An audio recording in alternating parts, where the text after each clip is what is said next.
Hello, good evening friends. मैं भावना रघुवंशी, स्वागत है आपका मेरी क्लास में। हम पढ़ रहे हैं भारत का भूगोल और भारत के भूगोल में हम पढ़ रहे हैं जनसंख्या। जनसंख्या नहीं, भारत की जनगणना। जनगणना 2011 के डेटा के अनुसार, तो 2011 की डेटा के अनुसार जनगणना हम पढ़ रहे हैं भारत के भूगोल में।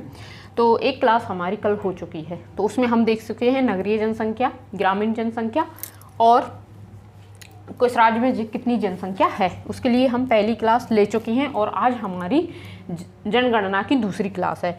तो आज जनगणना की दूसरी क्लास है, तो इसमें हम देखेंगे जनसंख्या घनत्व। जनसंख्या घनत्व है क्या? तो जनसंख्या घनत्व 2011 के अनुसार जनसंख्या घनत्व का मतलब है भारत का घनत्व है 382, यानी कि 1 किलोमीटर की दूरी दायरे में कितने लोग निवास करते हैं। तो यहाँ पर 382 यहाँ की अपनी भारत की जनसंख्या घनत्व है। 1 किलोमीटर के दायरे में 382 लोगों का रहना। तो घनत्व यानी कि जनसंख्या घनत्व, जैसे कि हम देखें भोपाल में ऐसे बिल्डिंग बनी हुई है, एक परिवार यहाँ, एक यहाँ, एक यहाँ, ऐसे। तो ये घनत्व होता है जनसंख्या का। और जनसंख्या घनत्व में अधिकतम जो घनत्व है वो ऐसे लोग बास करते हैं, और ये दूर दूर तो ये न्यूनतम घनत्व में आ जाएगा।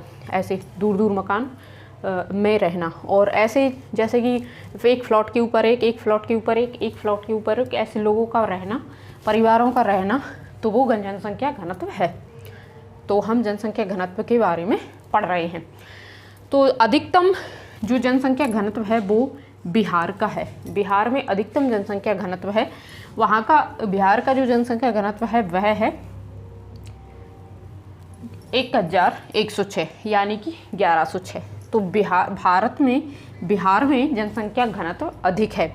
और दूसरे नंबर पर कौन सा राज्य है? तो पश्चिम बंगाल दूसरे नंबर का राज्य है।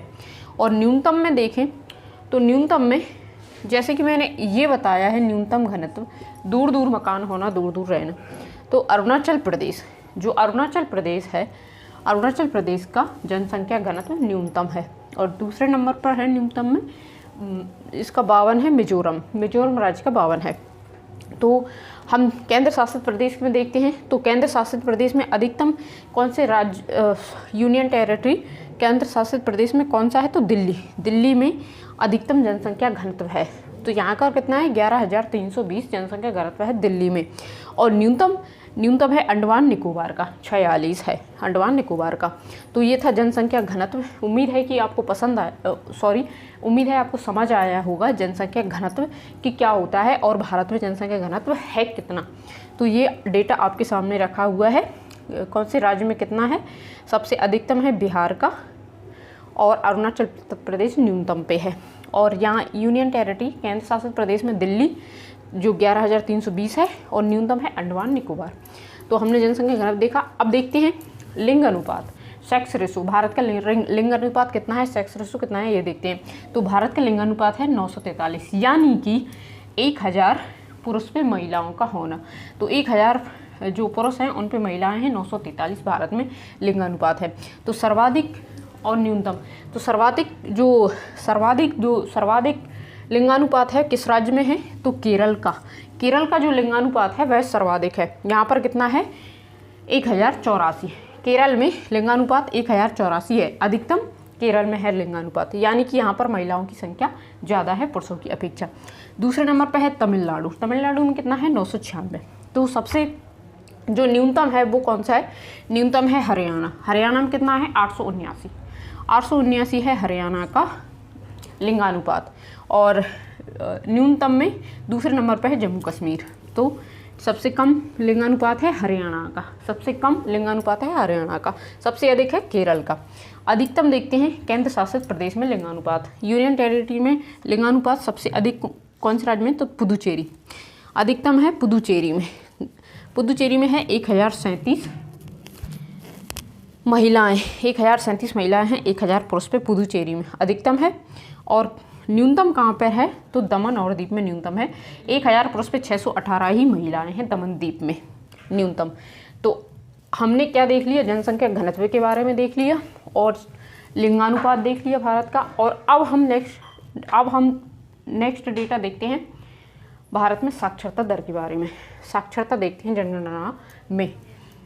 अब साक्षरता का डेटा देखते हैं।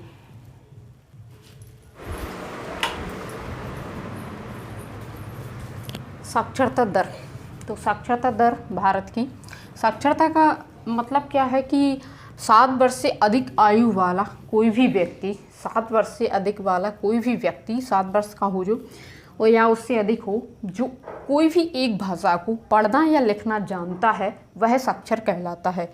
तो 2011 में साक्षरता दर 73% रही। 2001 में जो 64.8% थी, वह 2011 में बढ़कर 73% हो गई।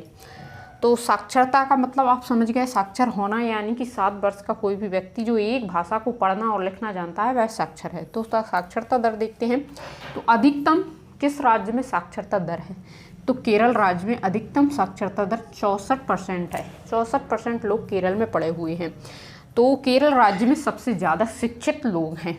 और दूसरे नंबर पर कौन सा राज्य है? तो वह है मिजोरम। दूसरे नंबर पर है मिजोरम। मिजोरम में 91.8% लोग पढ़े लिखे हैं। और न्यूनतम देखें तो न्यूनतम कौन सा राज्य है भारत का? तो बिहार जो है वह साक्षरता दर में सबसे न्यूनतम है, जिसकी 61.8% लोग ही शिक्षित हैं। यहाँ के 61.8% लोग ही शिक्षित हैं बिहार के। बिहार की शिक्षा दर बहुत कम है। और दूसरे नंबर पर है न्यूनतम में अरुणाचल प्रदेश। अरुणाचल प्रदेश में जो साक्षरता दर है वह है 65.4%। और फिर देखते हैं हम केंद्र शासित प्रदेश देश यूनियन टेरिटरी में कौन सा राज्य सबसे है?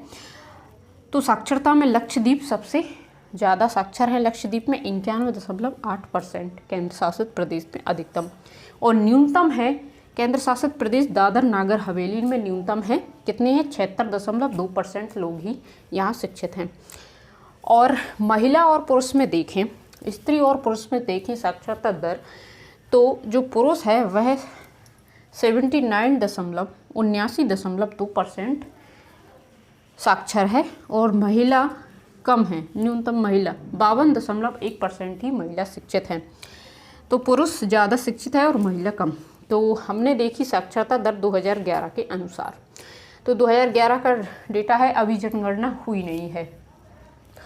तो नेक्स्ट क्लास में हम पढ़ेंगे अनुसूचित जाति और जनजाति की जनगणना। अनुसूचित जाति जनजाति SC ST के बारे में हम साक्षरता भी देखेंगे और उसकी अधिकतम कौन से राज्य में है और न्यूनतम कौन से राज्य में है, SC ST की जनसंख्या के बारे में देखेंगे।